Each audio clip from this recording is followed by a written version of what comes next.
Hello and welcome to France 2022, the campaign. It is our daily show covering the presidential election. Let's begin with the recap of the day. On the menu this Tuesday, the so-called small candidates want to be heard. The socialist contender trashes Emmanuel Macron's leftist credentials, and the far-right hopeful Éric Zemmour wants to eradicate scum. Charlie Sitbon has all the story. They're the so-called small candidates, the ones who have not made headlines like the others. They have fewer supporters. Take Nathalie Arthaud. She is a Trotskyist. To her, Emmanuel Macron's idea of issuing food and fuel stamps is insulting. Les salariés, les travailleurs, ceux qui sont à la retraite mais qui ont bossé toute leur vie, ils ne demandent pas la charité, ils veulent pas l'aumône, ils veulent pouvoir vivre dignement de leur salaire. Macron says he has strong right-wing and left-wing measures. His leftist rivals beg to differ, including socialist Anne Hidalgo. Culpabiliser ces gens-là et traiter ceux qui les aident de lâches, c'est ça le projet d'Emmanuel Macron. C'est ça, cette fameuse France qui marcherait sur deux jambes, la jambe gauche et la jambe droite. Là, il saute à cloche-pied, mais alors à cloche-pied avec son pied droit. In this campaign, some candidates have a theory. They say the press has pushed their alleged favorite people for the job. Quand elle est truquée de A à Z par des médias complaisants de M. Macron et une oligarchie que vous représentez, je vous dis qu'elle est truquée. C'est du populisme ce que vous faites là. Je dis ce que je pense et vous représentez une caste. Éric Zemmour visited Sevran, a city outside Paris rocked by urban violence after a man was killed as he tried to escape police. Brûler des camions, des voitures, etc., rien n'est admissible. Comme il fallait terroriser les terroristes, il faut éradiquer la racaille. Jean Lassalle is back in Corsica. Like the French president and others, he is favorable to the island's autonomy. What that entails exactly has yet to be defined. That is all from the campaign trail. Meet again tomorrow, same time. OK, well, let's take a look now and see how everyone is doing in the polls. Another day, another survey by the IFOP Fiducial. What does it tell us? It tells us more or less the same thing as in previous day. Emmanuel Macron well ahead, 27.5%. He was around 30%, so it's been dropping off for him. Marine Le Pen still in the seat for qualification to the second round, 21%. Jean-Luc Mélenchon, the far-left leader, 14.5%. He's slightly ahead of, he's well ahead, 3 points ahead of Valérie Pécresse, the conservative candidate, 11%. The other far-right candidate has been dropping in the polls, 10.5% for Éric Zemmour. OK, that's round one. What about round two? Round two, still a victory for Emmanuel Macron, 53% versus 47% for Marine Le Pen, but the race is much tighter. In 2017, the same face-off ended up with Macron 64% versus 36% for Marine Le Pen. OK, well, we're joined now by our campaign chroniqueur, Angela Diffley, who's here in the studio with us. The Conservative candidate, Valérie Pécresse, is back on the campaign trail after a bout with COVID. How have things been going for her? Today, well, the first thing to say, actually, was that apparently someone on the Macron team told a journalist, he said, which other candidate who had a sore throat and maybe a sniffle would have taken a COVID test and thereby forced themselves to step out of the campaign for a few days, implying that she doesn't know what she's doing. That's not how you campaign. Whatever. That's the way Valérie Pécresse does it. She followed the rules, and so she's been out of circulation for 5 days doing everything distance campaigning. Today, she was in two places in northern France. She visited a small business and talked to small business leaders. Her very important point that she was trying to get across is she understands, she said, there is an avalanche of regulation and rules which are tying up businesses and stopping them from growing. She understands, she says, and she will do what she can to change that, although a lot of that depends on the European Union and other bodies. The second stop was in Roubaix. Now, Roubaix was recently in the news in France. There was a documentary which created waves. A lot of people in the town said they felt they were no longer in France. There were lots of pictures of people in Islamic dress, and they said they didn't really feel at home.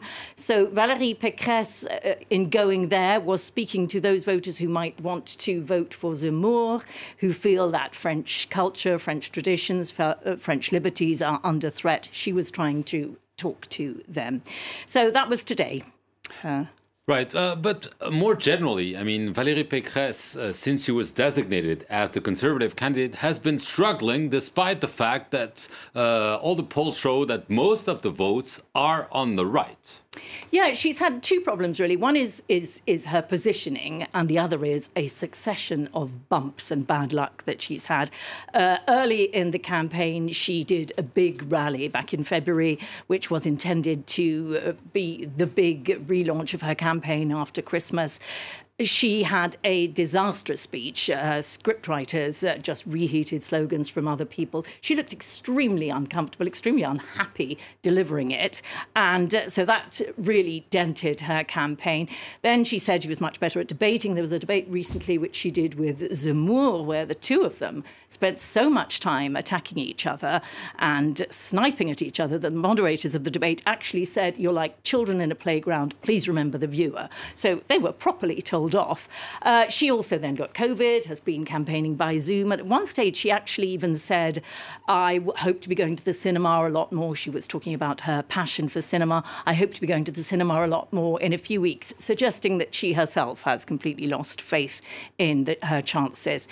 The main problem behind all of that, though, is that she is stuck between the far right and Macron, and it's a very small space in which to operate. She said, "I'm quite different to him." Then when Macron launched his campaign promises, she said, "He's copied mine," thereby undermining her own argument that she was very different.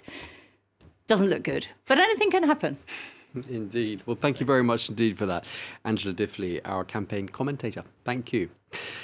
The Greens have made major political gains in elections in a number of countries, including Germany, Austria and Ireland. And 94% of the French population says that climate change is a major issue for them in this campaign. Mark? So it means, Tom, that the Green candidate should be flying high. Well, actually, Yannick Jadot, their candidate, is polling at around 5%. So what's the problem with the French Greens? Our reporters Marie Schuster, Maya Anaïs yet again, and Claire Pacallan tried to get some answers at Yannick Jadot's latest campaign rally here in Paris. The Élysée Palace is worth dancing for. Yannick Jadot is hoping he can be what the French call the providential man, the man of the moment for the Greens in this year's presidential elections. Il a vraiment le charisme et les épaules pour diriger le pays, j'en suis persuadée.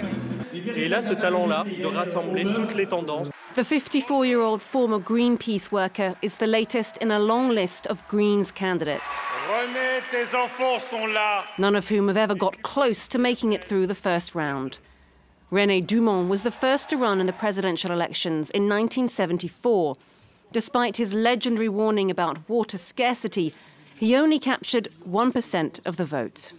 Eh bien, nous allons bientôt manquer de l'eau, et c'est pourquoi je bois devant vous.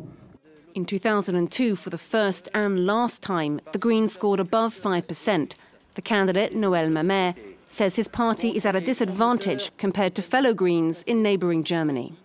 Les Allemands, ils ont la chance d'avoir la proportionnelle que nous réclamons depuis longtemps. Et les écologistes, à ce titre et par cet outil juridique institutionnel, peuvent contribuer à la vie des institutions. Could this election mark a turning point for the Greens? We spoke to some activists who were not entirely optimistic. C'est une élection qui tourne autour d'une seule personne.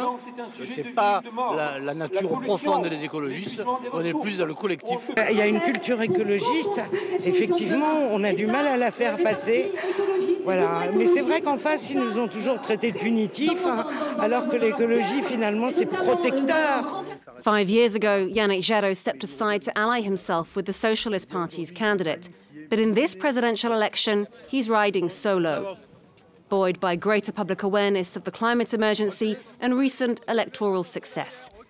In the European elections, his party was France's third political force.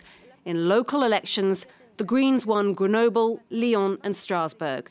Locally, they're in charge of 2 million people, but their message is sometimes hard to get across. Nous portons un autre projet de société qui n'est pas une société productiviste, qui est une société de sobriété. Nos concitoyens n'aiment pas penser à un avenir plus sobre. With more than 4,000 people in the audience, Yannick Jadot held his party's biggest ever campaign rally. He shared a proverb from his native Picardy region, a farming heartland. It's only when the fair ends that we count the cowpats. By that he means you have to wait until the very end for the final result. Okay, well, let's wrap up on a lighter note, shall we, Mark? Yes, we're going to be talking about campaign clips in France, and let's admit it, most of them are very, very, very dull. So some candidates have at times decided to innovate. We just talked about the Greens failing to break the glass ceiling. So some of them have tried to be different. Our Maya Anaïs yet again went on a hunt and she found a few gems. Here is one former candidate we just saw in the report, Eva Joly. She ran in 2012 with her green glasses and result 2.31%. But the top prize goes hands down to Antoine Vechter. Antoine Vechter gathered 3.8% of the votes back in 1998. And for another election, he decided that the best way to show his love of nature was to invite it on the set. Naturellement, on se serre la main. Pourquoi un castor dans cette campagne? Le castor identifie les écologistes indépendants dans cette courte campagne. De plus, cette espèce menacée est un symbole. Yes, the beaver. Was he inside the costume? No, he was talking. All right, well, thank you very much indeed for that. Mark Perriman, thank you. That is it for this edition of France 2022, The Campaign. We'll look forward to seeing you tomorrow, 8:15 p.m. Paris time, right here on France 24.